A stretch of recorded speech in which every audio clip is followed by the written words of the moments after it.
But I'll recap it because otherwise, you're just starting in the middle of the pasuk and it's a little hard. Okay, so Lo takiru fanim b'mishpat. You shall not favor persons in judgment. You shall hear the small just as the great. You shall not fear any man, for the judgment is upon the Lord. And the case that is too difficult for you, bring it to me, and I will hear it. Okay, so that's God talking? What? Sorry, that's God talking?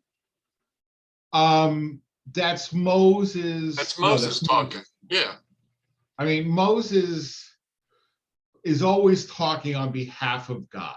But it's a good question. I mean, sometimes it's really not clear whether the words are meant to be Moses or God, right? But it's really mostly Moses. I mean, in Deuteronomy, because it's Moses' farewell speech. Right. Okay, so here, when he says, the case is too difficult, bring it to me and I will hear it, right? I mean, first of all, we'll see from the Rashi that he means that it's Moses speaking, not God speaking, but also because we know that. I mean, we know that if only from the famous sugya of the oven of Achnai, right, where they say Lo b'shamayim hi, the Torah is not in heaven, and you can't have a judicial system where if the judge says, you know what, this case is too difficult, you guys wait here, I'll go talk to God and then I'll come back and give you the answer, right? That works in the Mormon church. It doesn't work for us, right? It's just not the way we do things. Sure. Right. So clearly it's Moses speaking here. But all right. So the first comment, and I reread this as I was preparing for tonight, and I realized that 2 weeks ago I actually gave it a little bit of short shrift. I mean, it was the end of the hour. But I didn't realize that there is actually, I don't know if Rashi's making a pun exactly, but he's reading the text. He's reading the text like word for word, literally. Okay, Lo takiru fanim b'mishpat. Okay, which our translation says, you shall not favor persons in judgment, which is not a wrong translation by any means. And if you were say to lahakir panim, it means exactly that, like to treat people differently based on who they are, okay, as opposed to impartial justice. But the word lahakir literally means to recognize, right? To, like, anim, or to know, anim akiroto, right? I know him, right? Or lo ikarti otcha, I didn't recognize you, right? So Moses is reading this quite literally when he says, do not recognize faces in judgment. He's reading this not referring to what the judges should do, but rather what the person who is in charge of appointing judges should do, right? That's how he's written, which is, look, certainly by the rules of rabbinic exegesis, an entirely legitimate way of reading it, right? But it's not the clear contextual meaning, right? He's reading it, very sort of literally word for word. And what he's saying is, we discussed this a little bit last week, because the former guy, right, had a penchant for appointing people based on how they looked, right? Oh, this guy really looks like a general from Central Casting, right? So I'll make him the Secretary of Defense, or I'll make him the Chief of Staff, the Chief of the Joint Chiefs, because he looks like a general from Central Casting, right? Oh, I don't want this guy because he has a mustache. And interestingly, his father had a mustache, right? But he, you know, if he had followed his instincts and not appointed John Bolton because of the mustache, Dayenu, but he appointed him anyway, but he didn't want to because he had a mustache, right? So, so Rashi is saying that Moses is saying, don't pick a guy to be a judge because he looks like a judge, right? Pick a guy to be a judge because he's qualified to be a judge, right? Don't pick a guy to be a judge because he's my cousin, right? Pick a guy to be a judge because he's qualified to be a judge, right? Not because he's my cousin or my uncle or whatever, right? And then he's saying, because if you appoint unqualified judges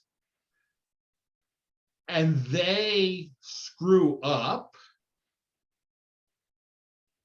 you're responsible, right? You're responsible, right?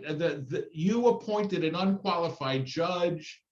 The judge convicted somebody who should have been acquitted, or acquitted somebody who should have been convicted, or ruled in favor of the plaintiff when he should have ruled in favor of the defendant. You're responsible for that, right? I mean,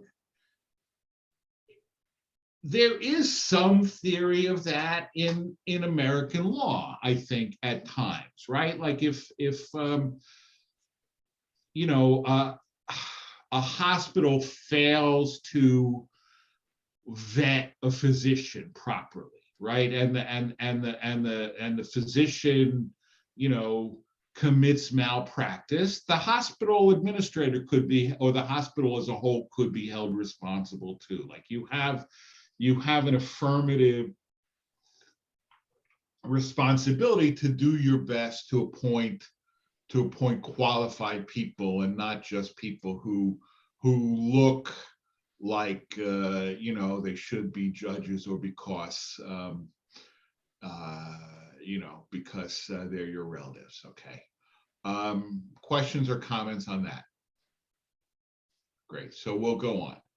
So he says, you shall hear the small as the great, kakaton kagadol tishmaun. Okay, you shall hear the small as the great, which again,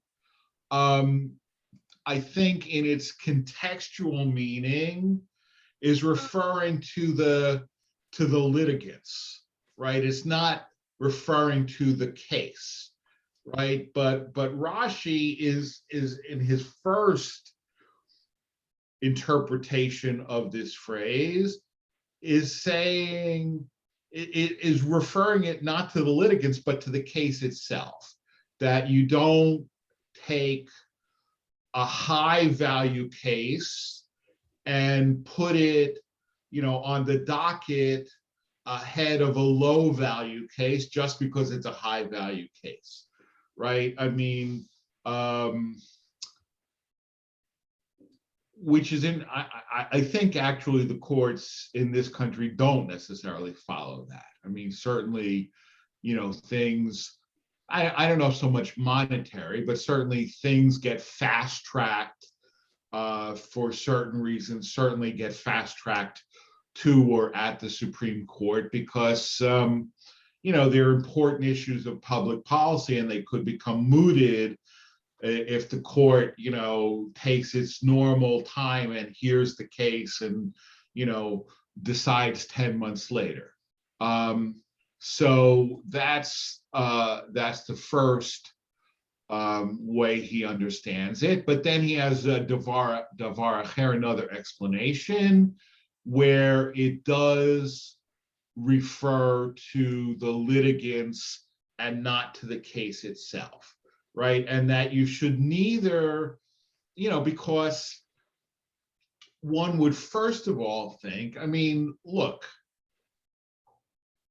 the Torah tells us to have special concern for the poor, right? To have special concern for the poor. What Pope John Paul II called the preferential option for the poor, right? And we should have, we have special responsibility to take care of the poor people.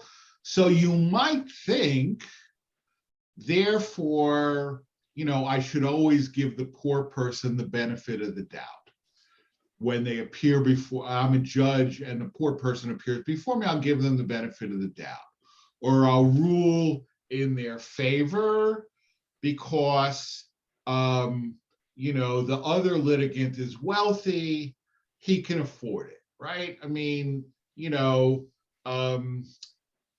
I sue Mike for $200 and Judge Barnaby looks and says, Mike can live without the $200. The rabbi really needs it. I'm going to find in favor of the rabbi, even though his case is actually flawed. And if I followed, the letter of the law, I really should rule in favor of Mike. But he doesn't need the money and the rabbi does. So I'll rule in favor of the rabbi. No, that's not the way it's supposed to work, right? Or conversely, Judge Barnaby could say, well, if I rule against Mike, he'll be embarrassed, right? He'll be embarrassed. And I don't want him to be embarrassed because he's an important person in the community. So I'll rule in his favor. And then, I'll catch him on the steps of the courthouse and tell him, yeah, I ruled in your favor because you didn't want to be, I didn't want you to be embarrassed, but go ahead, give the rabbi the $200, right? That's also not the way the system is supposed to work, okay? Which is interesting because there's this, I want to say a famous Hasidic story, although I don't know.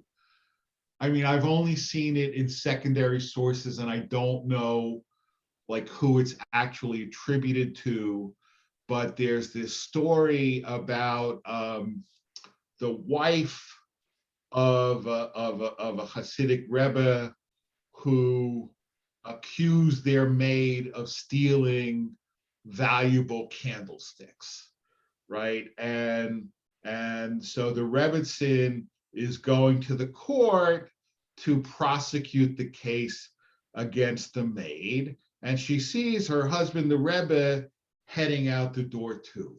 And she says, "Where are you going? I can handle this by myself. I don't need your help." And he says, "I'm not going to help you. I'm going to argue on behalf of the maid." Right? And, it's a wonderful Hasidic tale, but Rashi might not have liked it, right? Based on how he read this pasuk. Okay. You shall not fear any man. Lo taguru. Okay, so, again, this is one of those times where the translation is accurate but unhelpful, right? Because it tells us do not fear means do not fear, right? Now, why does Rashi have to tell us that do not fear means do not fear, right? Because there's two different words, right? Lo taguru, right, is a kind of obscure word. So you have to look, right? So he says, Lo taguru mipnei ish, lo tira'u. All right, so which definitely means do not fear, right? I mean, if you don't have to know a lot of Hebrew, you just have to know a little, right? To like yirah is fear, right? Um, so, but like taguru, I mean, the fact of the matter, if not for this pasuk, if I came across that phrase, I might not know what it means either. It's kind of an obscure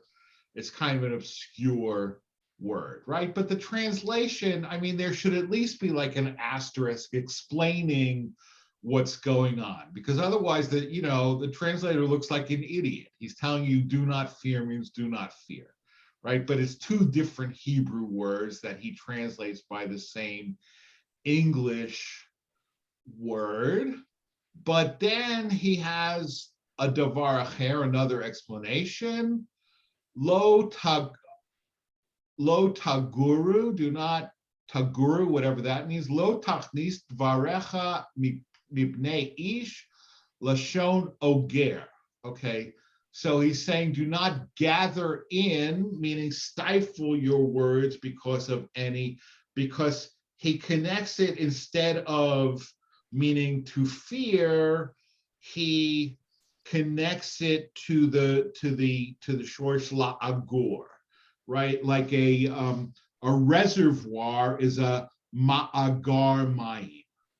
Okay, so he's connecting it to that shoresh, that root, meaning to gather in. Well, what does it mean? Don't gather in your words. In other words, don't.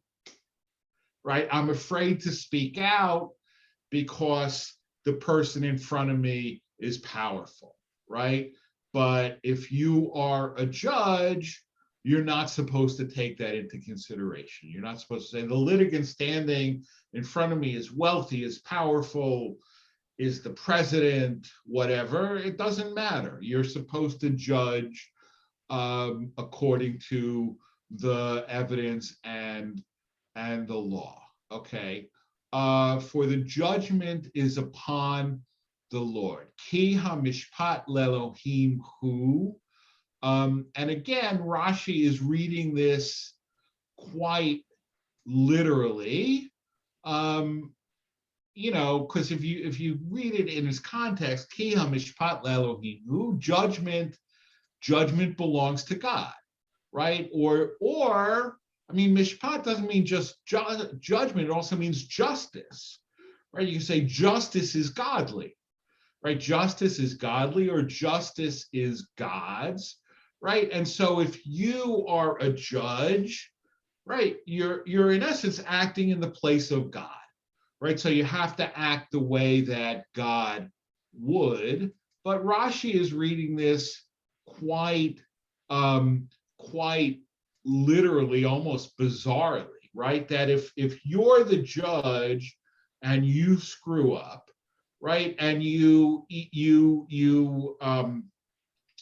take something away, right? You fine a person wrongly, or you confiscate their property wrongly. You award the disputed donkey to Shimon, and it really should have stayed with Yaakov. Whatever it is, God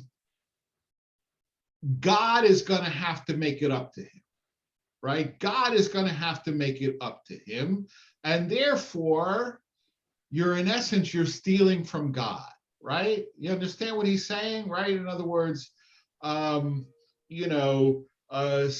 Stan sues Rabbi Goldman for a donkey, right? And I rule in favor of Stan, and now Stan gets Rabbi Goldman's donkey. And the Kadosh Baruch Hu says, oh, this is no good. I got to give Rabbi Goldman another donkey, right? So you have presented God with a financial obligation unjustly. So you're stealing from God. I mean, I don't know what to say about this. I mean, I conceptually, it's lovely. Right? Conceptually, it's lovely, but I wish the world worked the way that Rashi thinks that Moses thinks it works, right? That when something is taken from somebody else unjustly, God makes it up to them. Okay, maybe God makes it up to them in Olam Haba, right? But in Olam Hazeh, I don't think that happens. Mike. Yeah, but maybe Rashi is saying this because he knows it doesn't work this way, and he's laying out the way the world should be. Right. Yeah. Right. And if it's merely right, and if this is merely a homiletical exhortation, right, then that's fine.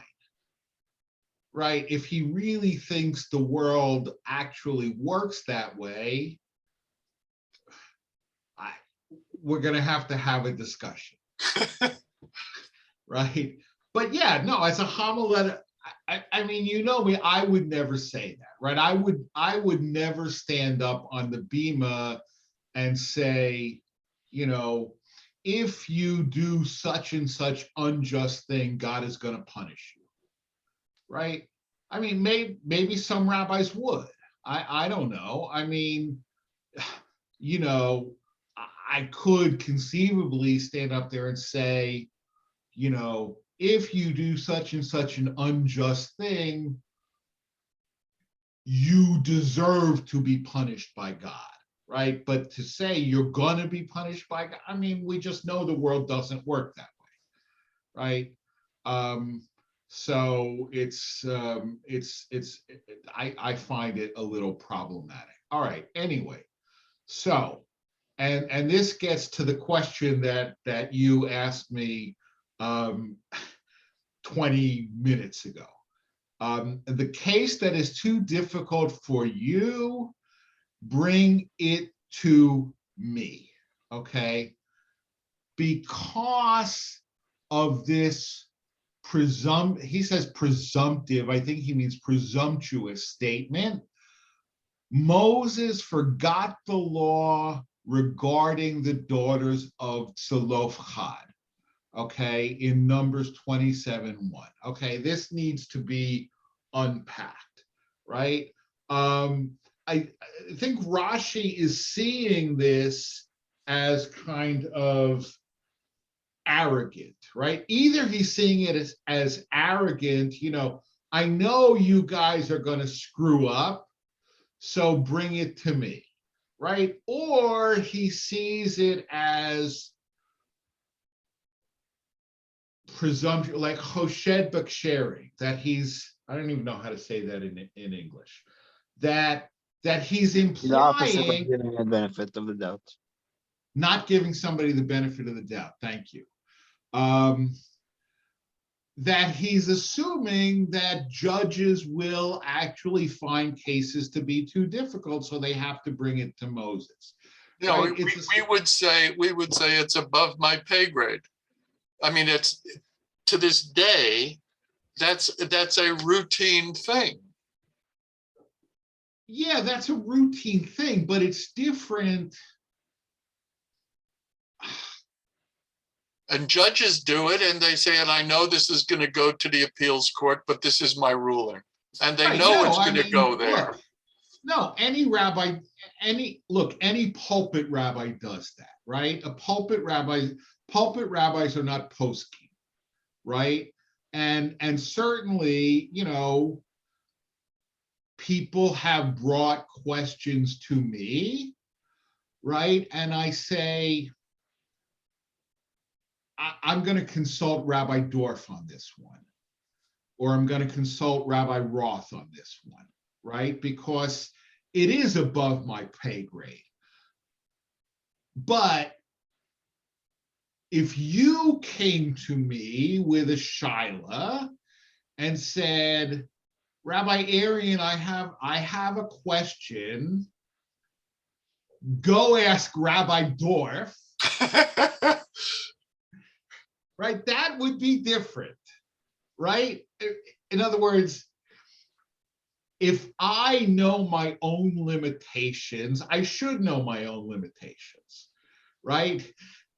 But it's not nice if you come to me and say, Rab, I know your limitations, right? So go ask somebody smarter than you and get me the answer, right? I mean, that's the difference. That's the difference, right? So God punishes him by taking away his learning in the case of the daughters of Zelophehad, which you may remember, right? This guy named Zelophehad, and he has 5 daughters. Okay, and they're actually like named by name in the Torah. Okay, which is already rare.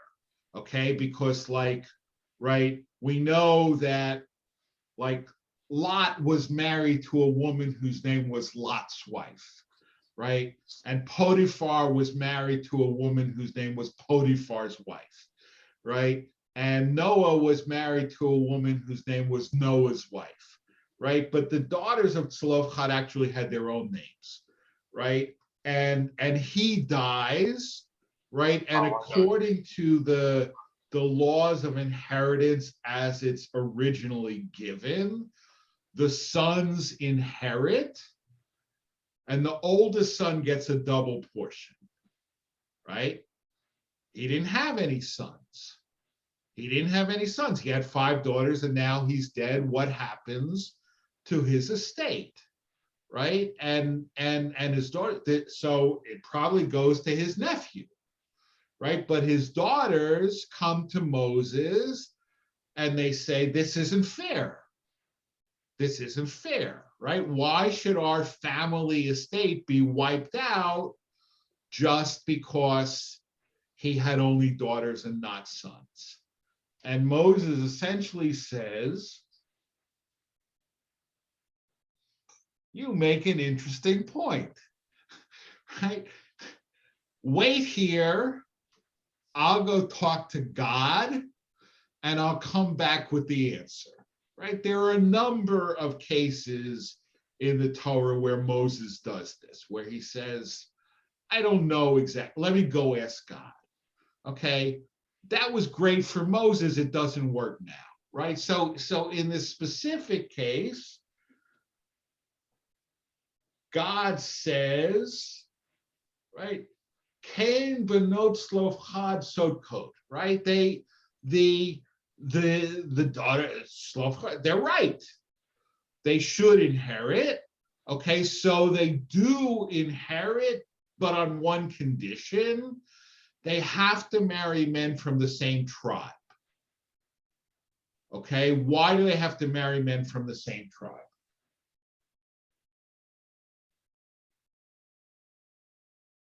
Why do they have to marry men from the To same keep tribe? the resources in the same community.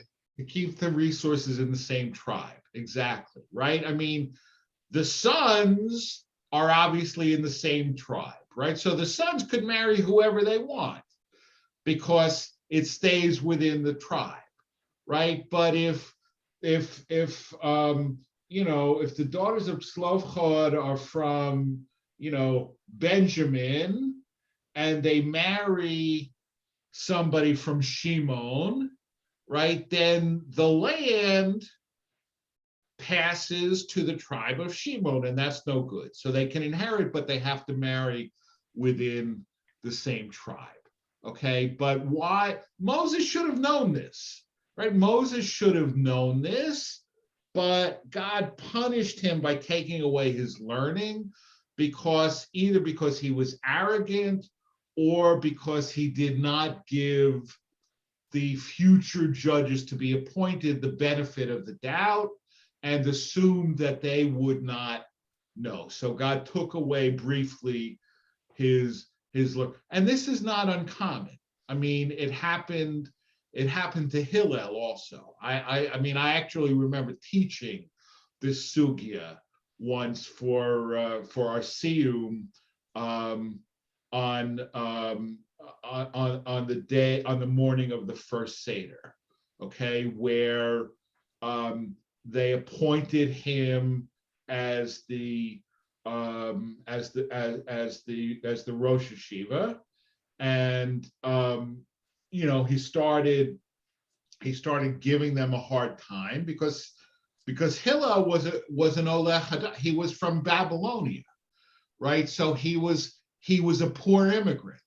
So it was like disgraceful that they had to pick an immigrant to be the head of the yeshiva, but they had to pick an immigrant because there were no native born people who were qualified for the task, right? So he started berating them for their lack of diligence in study.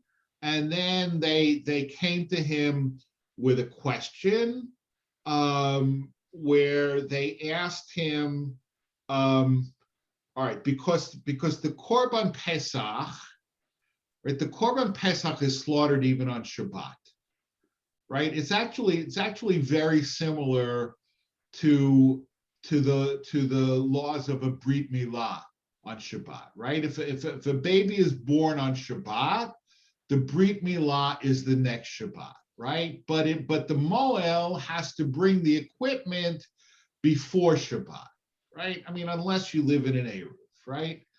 And even then, I'm not really sure because I don't know, but it might not even. But for sure, if you don't live in an Eruv, then the Moel has to bring the equipment before Shabbat because the actual bris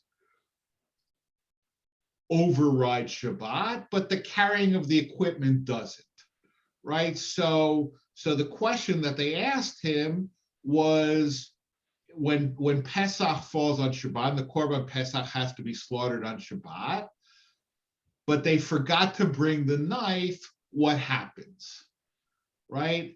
And Hillel says, Halacha zu shamati v'shachachti, right? I knew this, but I've forgotten. I knew this, but I've forgotten, right? But leave it to Israel, right? Im lo nevi'im hem, as b'nei nevi'im hem. If they're not prophets, they're the children of prophets. And he saw that what they did is, if it was a goat, they tied the knife between the horns, and if it was a sheep, they stuck the knife like in the thick wool so that it didn't hurt the sheep, but so that the sheep was carrying the knife, the sheep or the goat was carrying the knife. Okay, and then Rashi makes a very interesting comment, right, which is of interest to me because of my interest in the polemic between Judaism and Christianity. He says, just like the person who carries the means of his own execution to the place of execution. Okay, meaning what? Who is the one who carries the means of his execution to the place of his execution? Either Jesus or Cecil B. DeMille, I'm not sure. Jesus, right? Jesus, right? And Jesus is for Christians what? The Paschal Lamb, right? Jesus is the Paschal Lamb, right? So I mean, I think Rashi is trying to show, right, that even that they got from us, right? No, I'm serious, right? Because he lives in France, right? He lives in a Catholic country, right? And he's acculturated. He speaks French, right? It's not like our ancestors who lived wherever they lived but didn't even speak the language. They spoke Yiddish, right? They maybe knew enough Russian or Polish to buy and sell wood, right? But they spoke Yiddish. They were not acculturated. But Rashi was acculturated. He spoke French, right? And when he couldn't explain a word in Hebrew well enough, he translated it into French, right? So he knew. I'm sure. I'm 100% sure that that's exactly what Rashi had in mind by this comment. 100% sure. At any rate.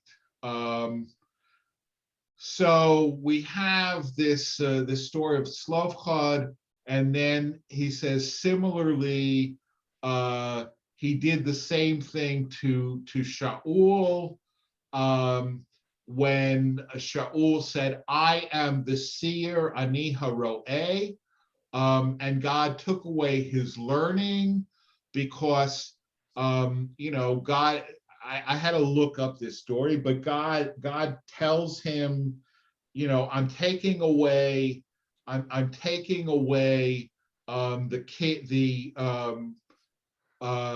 not right, Shmuel, right? God says to Shmuel, I'm taking the kingdom, the kingship away from Shaul. So go to Jesse and anoint his son as the new king. So he's never seen David before, right? He doesn't know, he's just doing what he's told, right? But he's made a chutzpahdik comment, right? And he sees and he sees the oldest son. I said, oh, this is the one I must anoint. And God says, no, not that one. And the next one, and the next, because Yishai had 7 sons, and David was the youngest, and he goes through them all until God keeps saying, no, not that one, no, not that one. And Shmuel finally says, do you have any other sons? And Yishai, yeah, well, I got this one. He's just a kid. He's just a shepherd. And God says, that's the one. Okay. So now we've spent 40 minutes on one verse.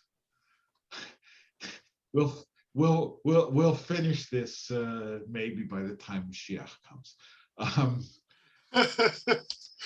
So now we're skip ahead, all right. And the matter pleased me, so I took 12 men from you, 1 man for each tribe. Now here he's talking about the sin of the spies, right? That because he's recounting the whole history. He's recounting the whole history of the last 39 years. So, the people, they're impatient. They don't want to spend all this time in the desert, right? And they say, so, appoint spies and send them into the land, and we'll figure out whether we could conquer it or not, right? Because the 40 years was not the original plan. That was not the original plan. And so they come to Moses with this plan of appointing the spies, and Moses says, yeah, great idea. The matter pleased me, so I took 12 men from you, 1 from each tribe. Okay. Now I understand this Rashi comment, but I don't understand the analogy. So maybe somebody could help me. Okay. No, seriously, I don't see it must be, I don't see the logic of the analogy. It must be there, but I just don't see it, right? So when Moses says the matter pleased me, it pleased me, but it didn't please God. Okay, which is true, right? It's true. It didn't please God because God already told them it's a good land. It's a land flowing with milk and honey, and I'm going to give it to you, right? So if they want to send spies to see A, is it a good land, and B, can we conquer it? What does that imply? They don't trust God. They don't trust God, right? Because God already told him, right? God already told him, right? So it didn't please God at all, but Moses said, all right, sounds like a good idea. All right, so if it pleased Moses, why does he mention it in his rebukes? Okay, because he's going through a list of all the bad things that they did, right? And here, Moses owns a share in this, right? Moses owns a share in this, right? It'd be like, if you at the board meeting yesterday had encouraged everybody to start going back to shul in person and not rely on Zoom, and then you said, but me, I'm going to continue doing Zoom, right? Then where do you come off rebuking everybody else for not right? Right, and that's what Moses did, right? Moses told them, fine, go ahead. So how does he rebuke them for something that he told them? Not only fine, go ahead. It pleased me, right? The matter pleased me. It seemed like a great idea. Okay, so this may be compared, right? This is where I don't get the analogy. A man who says to his friend, sell me your donkey, right? So he says, right, sell me your donkey. And the guy says, okay. And the guy says, all right, but before I buy it, I want to take it for a test drive, right? And the guy says, fine, take it for a test drive.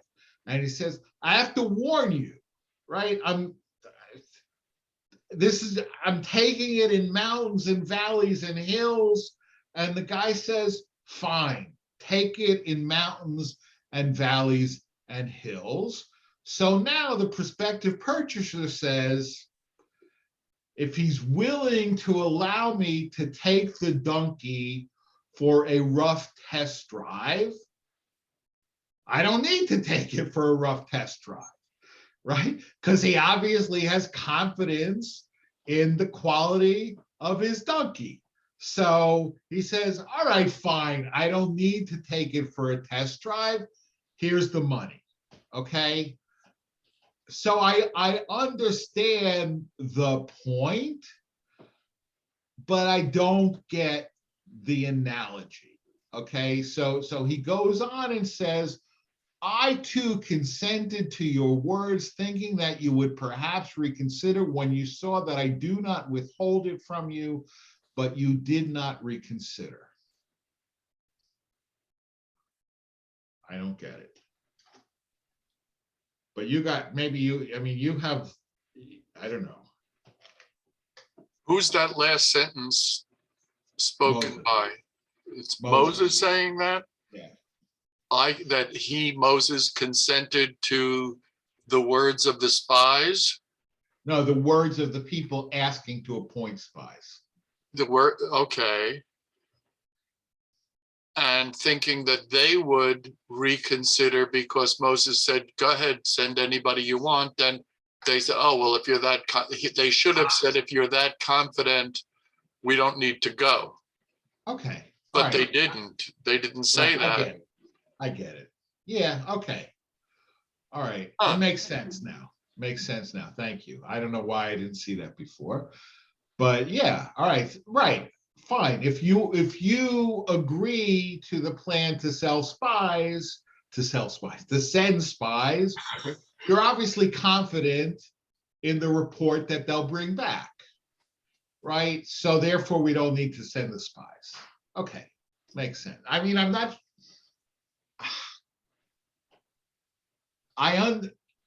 understand the logic. I guess, I don't know. I mean, if somebody, look, I know these days with the hot housing market, right? So the latest thing is for sellers to insist that buyers waive inspection, right? Right? Yeah. Now, so I don't know. If I went to buy a house and I said, conditional upon satisfactory inspection, That's and what the you seller always said, say. fine.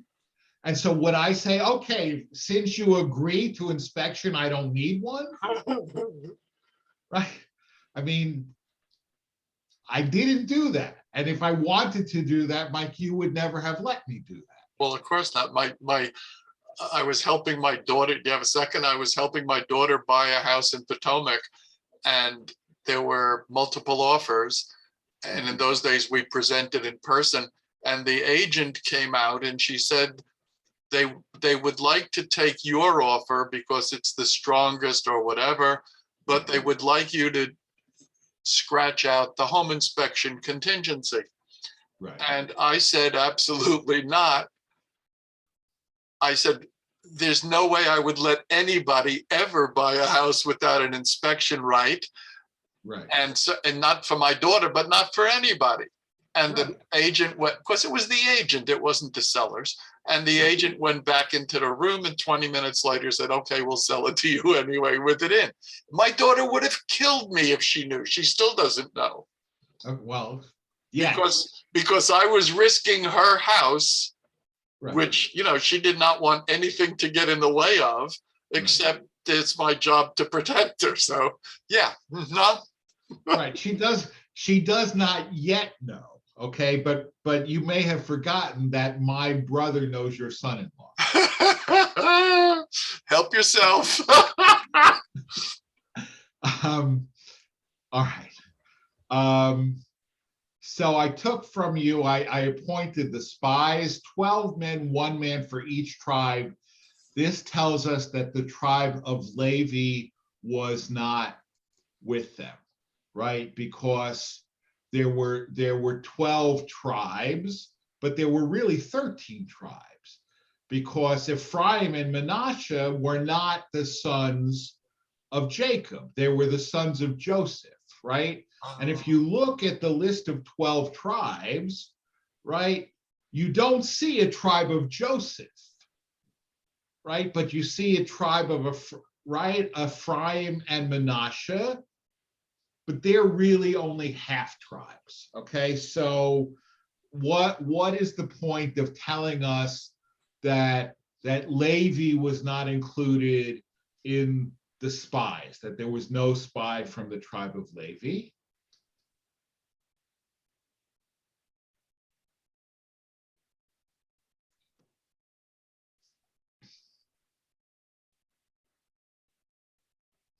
I mean, what's so special about Levi? No inheritance.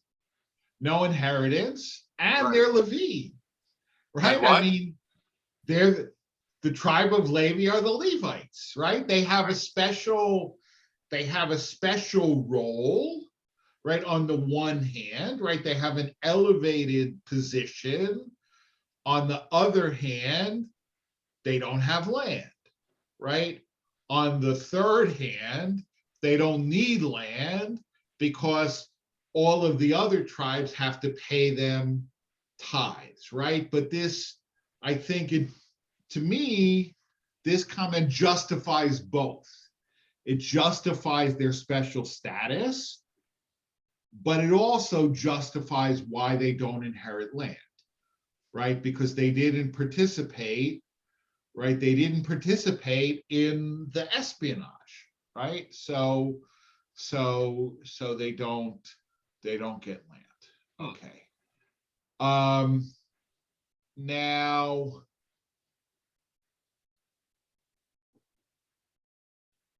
all right. The next one, 127, I just love this. I love particularly the second comment. Okay, so now, I mean, you know, we're not doing verse by verse, right? So the spies have come back and they've given the report that they've given, right? And then the people say, well, you know, let's go in, and most said no, and so now they're murmuring in their tents and they're saying, because the Lord hates us, he took us out of the land of Egypt to deliver us into the hands of the Amorites to exterminate us. Okay. V'teragnu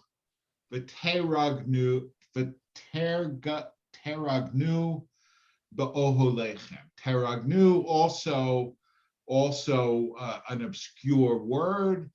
It means slander. Okay, it means slander. But I want to look particularly at the next next comment. Because the Lord hates us.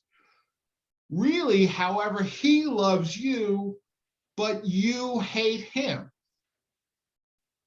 A common parable, mashal hediot, omer, right? Hediot, it's from the Greek, right? And it has the same root as the English word idiot, but it doesn't mean an idiot. It just means a common person, right? And how, the Greek word for a common person eventually came to mean in English an idiot, I'm not sure, but it's the same word.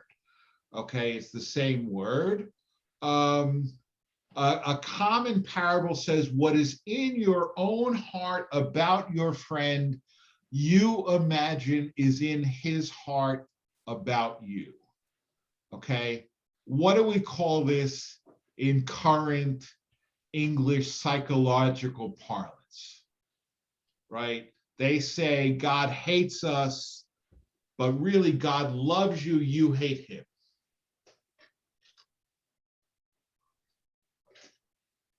Projection. It's projection, right? I mean, Rashi knew about projection, right? I just find this a brilliant comment, right? That I mean, it's two things. It's projection, but it's also, right, that the way we feel about others, we assume they feel about us. Right? That's not exactly projection per se, right? But it's also a kind of psychological defense mechanism, let's say, right? I just find this psychological insight really, really fascinating. Okay, so but then he justifies. Right? He actually tries to explain what they meant. All right. Because the Lord hates us, he took us out of the land of Egypt. His taking out was due to hatred, they claimed.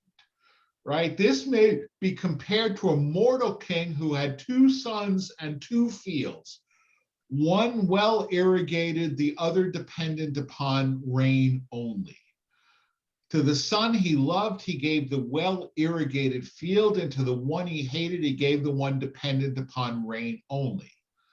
The land of Egypt is a well-irrigated country, for the Nile rises and irrigates it, while the land of Canaan is dependent upon rain only. He took us out of the irrigated Egypt to give us the arid land of Canaan. Right? So there's a couple things here, right? So essentially, what are they saying? I mean, they're saying, right, God hates us, that's why he took us out of Egypt, right? But why? Because what are they saying about Egypt vis-a-vis Eretz Yisrael? Egypt is a better land than Israel, right? Egypt is a better land than Israel. Right? Because it's irrigated. It's not dependent on rain.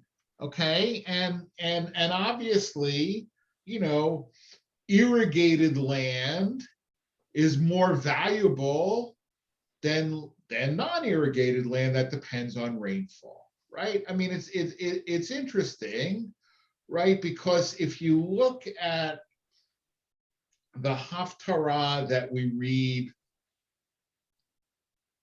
I'm not sure. I'm not sure. I don't remember. It's the first or the second day of Sukkot, right? But one of the days of Sukkot, it talks about it's a messianic prophecy, and how in the end of days, all of the nations will come up to Jerusalem on Sukkot, right? Which is why the evangelical Zionists have their Sukkot pilgrimage and so on and so forth. And then it goes on to say, and any nation that doesn't make the pilgrimage to Jerusalem, they won't get rain, except Egypt, right? And then for Egypt, and I don't remember, but it's a different punishment. Why is it a different punishment? Because if it doesn't rain in Egypt, right, as they say in French, nicht gefairlich, because they're not dependent upon rain the way everybody else is. So it's not a big punishment for them. But for the rest of the world, it's a big punishment because they're really dependent on rain. But so here, essentially, right? I mean, first, so in verse 23, they've dissed God, right? Because God has told them it's a good land and you can conquer it. And they said, we better send spies just to make sure, right? So first they've dissed God, and now they've dissed Eretz Yisrael, right? Because they've said Egypt is a better land than Israel is, and that's why God took, it's so fascinating. I mean, it's like, like in another place, they remember all the great food that they ate in Egypt, right? And here they say, oh, Egypt was such a wonderful country, right? It was such a wonderful country, right? And such delicious food. Yeah, we were slaves too. Okay, right? I mean, nobody, you've heard me say this, right? Everybody says, oh, the good old days, when gasoline was a quarter a gallon and you could buy a house for $300, and a car for 75 cents and blah, blah, blah, blah, blah. And life was so wonderful then, right? Nobody ever says, oh, the good old days when I made $50 a week, right? We want to pay 1930 prices, but we want to earn 2021 wages, right? So, we want the good food that we ate in Egypt and the wonderful land and the great agriculture. Nobody says, yeah, and let's go back and be slaves again, right? It's very selective. It's very selective nostalgia, right? But that's what they have. They have selective nostalgia, and they're projecting that, because they despise God, so they're projecting and say God despises us. Okay, good. Questions, comments, rebuttals? All right. If not, thank you for joining, and Shabbat Shalom, everybody. Yasher Koach. Thank you. Shukran. Thank you. Thank you.